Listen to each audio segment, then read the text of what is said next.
दोस्तों मेरा आज का पौधा है नींबू का पौधा।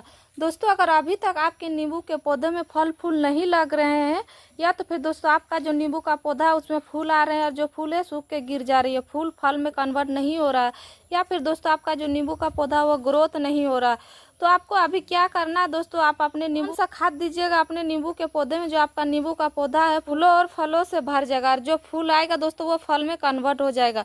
तो आज की इस वीडियो में आपको बताऊंगी। नमस्ते दोस्तों, मैं हूं कविता, कविता के बगिया यूट्यूब चैनल में आप सभी का स्वागत करती हूं। तो चलिए वीडियो को शुरू करते हैं। तो दोस्तों जैसा कि आप ये मेरा नींबू का पौधा देख रहे हैं, ये जो नींबू का पौधा है दोस्तों ये चाइनीज लेमन है और इसमें 2 बार फ्रूटिंग हो चुकी है। और दोस्तों ये फ्रूटिंग आप देख सकते हैं, ये जो है बहुत ही अच्छी तरह से मेरे पौधे में लगा हुआ है और ये जो है काफ़ी बड़ी भी होने लगी है। अब दोस्तों अब ये धीरे धीरे जो नींबू है, अब इसकी साइज इतनी ही बड़ी रहती है, हल्का सा इससे बड़ा होगा, इससे ज़्यादा बड़ा नहीं होता है। तो ये होती है और इसमें बहुत ही अच्छी मात्रा में फ्रूटिंग होती है। दोस्तों ये पौधा मेरा 2 बार फ्रूटिंग कर चुका है, अब तीसरी बार इसका जो है आप देख सकते हैं फूल आना स्टार्ट हो गया है। तो इस तरह से दोस्तों अगर आपके पौधे में नहीं आ रहे हैं तो आप गलती कहाँ पे कर रहे हैं। तो दोस्तों पहला का, अगर आप नर्सरी से नींबू का पौधा ला के लगा रहे हैं तो आप सबसे पहले पौधे को पहचानना सीखिए। अगर आप बीज से उगाया हुआ पौधा ला के लगाते हैं तो वो पौधा जो है 4 साल 5 साल हो जाएगा, उसके बाद ही उसमें फूल आना स्टार्ट होगा। ज़्यादा से ज़्यादा उसमें 5-6 साल के बाद भी फूल फल आता है। और दोस्तों अगर आप तुरंत से अपने पौधे में फल चाहते हैं तो आपको देखना होगा जो पौधा ग्राफ्टिंग द्वारा रेडी किया गया हो या तो फिर एयर लेयरिंग द्वारा रेडी किया गया हो, आप उन्हीं पौधों का चयन करके लाइए और अपने गार्डन में लगाइए, तभी जाके आपका जो पौधा है दोस्तों छोटे पौधे में ही उसमें फूल आना स्टार्ट हो जाएगा। जिस तरह मेरे पौधे में फूल और फल आना स्टार्ट हो गया है उस तरह आपके भी पौधे में फूल और फल आना स्टार्ट हो जाएगा। अगर आप दोस्तों बीज वाला पौधा ला के लगा रखे हैं तो आपका पौधा जो है 5 से 7 साल बाद ही उसमें फल आएंगे। दूसरा काम आपको क्या करना है, ये जो नींबू का पौधा होता है दोस्तों इसे दिन भर का धूप चाहिए तभी जाके इसमें फूल और फल लगते हैं, वरना दोस्तों इसमें फूल भी नहीं आएंगे और फल भी नहीं लगेंगे। तो इस पौधे को आपको पूरा दिन भर के धूप में लगाए, चाहे आप पौधे को गमले में लगा के रखे हुए हैं या तो फिर दोस्तों आप अपना पौधा ज़मीन में लगा के रखे हुए हैं। ये देखिए ये मेरा पौधा जो है दोस्तों गमले में, और इस गमले में 15 इंच के गमले में लगाई हुई हूँ और पौधा का ग्रोथ काफ़ी अच्छी हो रही है और मेरे पौधे में फ्रूट भी काफ़ी अच्छे लग रहे हैं। तो इस तरह से आपको अपने पौधे को पूरा दिन भर का धूप में रखिए। दोस्तों तीसरा काम आपको क्या करना होगा, ये जो नींबू का पौधा होता है दोस्तों इसकी मिट्टी को आप हमेशा नमी बना के रखिएगा। ये जो पौधा होता है दोस्तों इसकी नमी मिट्टी में ही इसकी ग्रोथ अच्छी होती है और इस पौधे में बहुत ही अच्छे फूल और फल लगते हैं। अगर मिट्टी ज़्यादा दिनों तक ड्राई हो गई दोस्तों तो ये पौधा जो है उसमें फूल नहीं आएंगे और पौधा का ग्रोथ भी उतनी अच्छी से नहीं होगी। इसलिए दोस्तों इस बात का आपको ध्यान रखना है, आप अपने पौधे को ज़्यादा सुखा के भी नहीं रखना और इसको ज़्यादा ओवर वाटरिंग भी नहीं करना। इसकी मिट्टी जो है दोस्तों आपको हल्का मॉइस्चर बना के रखना है, तभी जाके पौधे में अच्छी ग्रोथ होती है और इसकी रूट जो है तेज़ी से ग्रोथ करता है।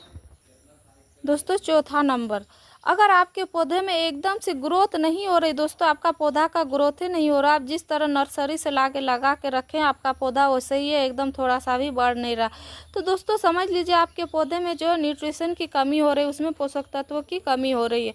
तो आपको दोस्तों ये जो नींबू का पौधा है इसमें समय समय पे खाद वगैरह देना होता है। अगर खाद पानी समय समय पे आप नहीं दीजिएगा तो ये पौधा की ग्रोथ अच्छी नहीं होती और पौधा जो है अपना ग्रोथ रोक देता है।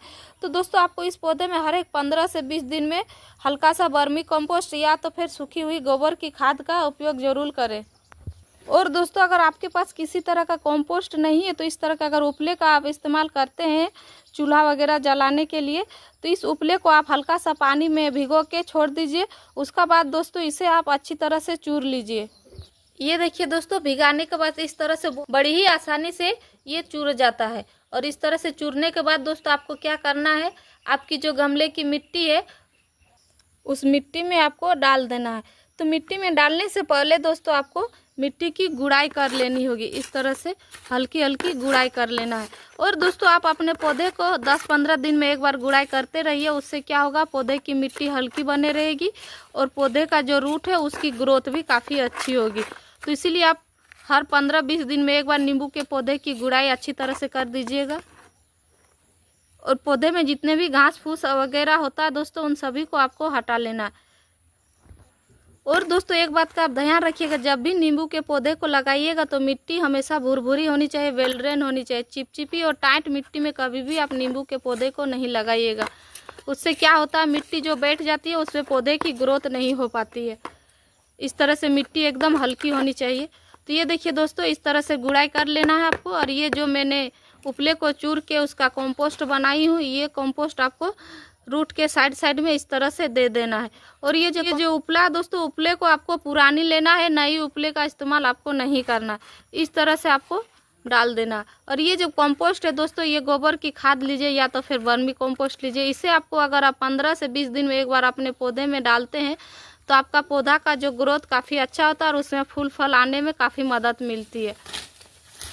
दोस्तों ये तो हो गया ग्रोथ के लिए। अब अगर आपके पौधे में एकदम से फूल और फल नहीं आ रहे हैं तो उसके लिए आपको क्या करना होगा। तो दोस्तों आज मैं जिस खाद को बताऊंगी उसका इस्तेमाल अगर आप करते हैं तो आपके पौधे में बहुत ही अच्छे फल भी लगेंगे और फूल भी आएंगे। दोस्तों आप दूसरा खाद जो मैं इसमें मिलाने वाली हूँ ये एकदम ऑर्गेनिक है दोस्तों, और हमारे सभी पौधों के लिए बहुत ही अच्छा होता है। चाहे आपका फूलों वाला हो या तो फिर दोस्तों फलों वाला या तो फिर सब्जियों वाला, इन सभी पौधों में इस खाद का इस्तेमाल किया जाता है। और दोस्तों ये जो खाद है ये आप सभी जानते हैं, ये है सरसों खल्ली, जिसे हम लोग दोस्तों तेल निकालने के बाद उसका उपयोग करते हैं खाद के रूप में। तो ये जो सरसों खल्ली होता है दोस्तों, इसे अगर अपने पौधे में इस्तेमाल करते हैं तो आपका जो पौधा है जिसमें कभी भी फूल नहीं आया, फल नहीं आया है या तो फिर सब्जियां नहीं लगी है दोस्तों, उन सभी पौधों में फूल फल और सब्जियां भी बहुत ही जल्दी आना स्टार्ट हो जाता है। तो दोस्तों इस सरसों खल्ली को आपको अपने पौधे में इस्तेमाल कैसे करना है। और ये जो सरसों खल्ली होता है दोस्तों, इसमें नाइट्रोजन, फास्फोरस और पोटेशियम बहुत ही अच्छी मात्रा में होता है।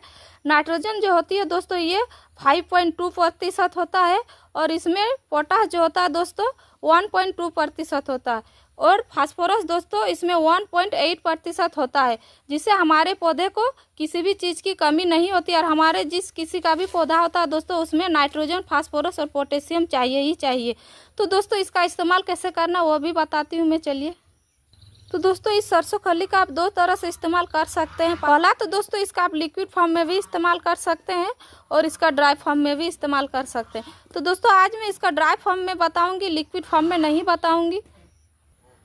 तो दोस्तों ड्राई फॉर्म में इस्तेमाल करने के लिए आपको मिक्सी में ये जो सरसों की खल्ली होती है दोस्तों उसको पीस लेना इस तरह से। ये देखिए जिस तरह से मैं पीस ली हूँ, इस तरह से आपको पीसने के बाद दोस्तों आपको करना क्या है, 2 चम्मच दोस्तों आपको अपने नींबू के पौधे में डाल देना। अगर आपका नींबू का पौधा बहुत ज़्यादा छोटा है, वो साल भर पुराना है, तो उसमें आप 2 चम्मच डालिए। अगर 3 से 4 साल पुराना है दोस्तों तो आप उसमें 3 चम्मच, 3.5 चम्मच यूज कर सकते हैं। तो ये देखिए इस तरह से आपको चम्मच से साइड साइड में आपको देना है। और इस खाद को अगर महीने में आप एक बार अपने पौधे में इस्तेमाल करते हैं दोस्तों तो आपका पौधा जो है बहुत ही अच्छा उसका रिजल्ट रहता है और पौधे में किसी चीज़ की कमी नहीं होती है। इसके बाद दोस्तों आपको इस तरह से मिला लेना है। अब दोस्तों इसमें हमें डालना है पानी। ये देखिए इस तरह से आपको हल्का सा पानी डाल देना है। उसके बाद देखिएगा दोस्तों कुछ ही दिनों में आपके पौधे में रिजल्ट आना स्टार्ट हो जाएगा। तो दोस्तों ये वीडियो में दी गई जानकारी अगर आपको अच्छी लगी है तो वीडियो को लाइक शेयर कमेंट कीजिएगा, और मेरे चैनल में नए आए हुए हैं तो मेरे चैनल को सब्सक्राइब भी ज़रूर कर लीजिएगा। इस वीडियो को पूरा देखने के लिए आपका धन्यवाद। मिलते हैं एक नए वीडियो में। नमस्कार।